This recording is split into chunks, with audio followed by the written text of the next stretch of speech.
really far behind you, it takes a long time, you know.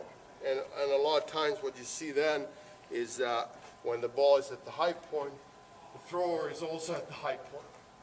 You know, a good throw would be, if the hammer's free here, then they're going to be able to drop. So when the ball is the high point, their body will be at the low point. So now you're like a piston, right? So ball is high, you're low. Ball is low, you're high, you know? So it will be, it's like a whip. So, but it's a timing thing, right? Therefore, strength is not the problem. The timing is the problem. So they did some measurements on the force plate, and they measured an 80-meter thrower and a 60-meter thrower, and the amount of force at impact when the foot came down was the same. But the timing of the 80-meter thrower was at the right time.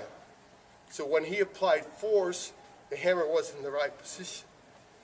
When the 60-meter thrower applied force, it was not when the hammer wanted force.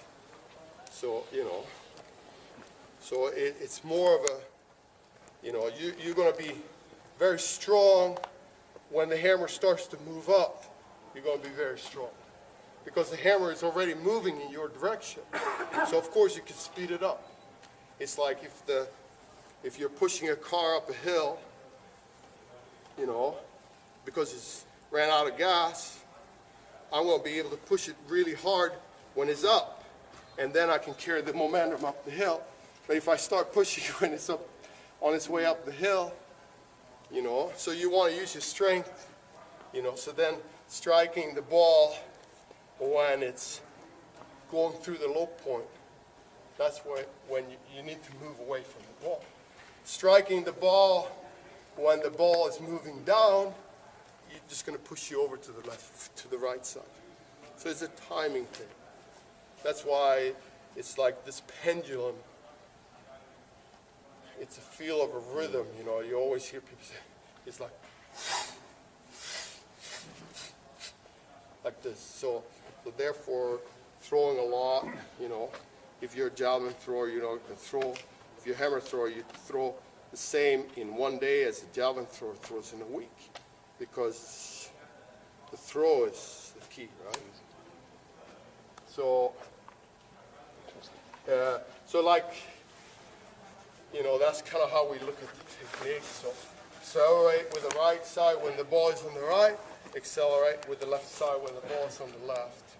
And, you know, you always, you know, when you land, what you want is, you want to make sure your right leg is stiff when you land. So whatever position it is when it lands, if your right leg gives, your hips are going to be like this.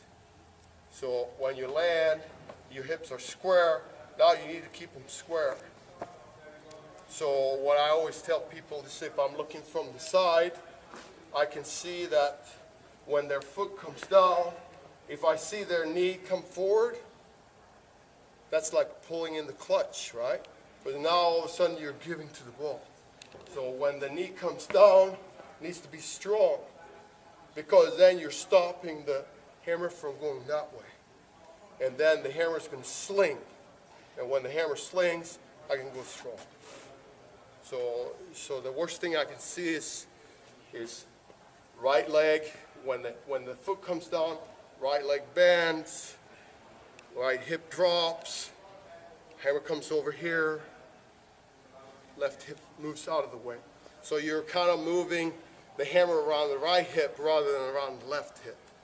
If the leg is strong, right hip square with the left, the hammer's going to go around and it's going to come out. Now your rotational axis is through your left leg. Very simple, but it's a concept of generating force. Very simple, very hard to do. That's pretty much, it's very simple.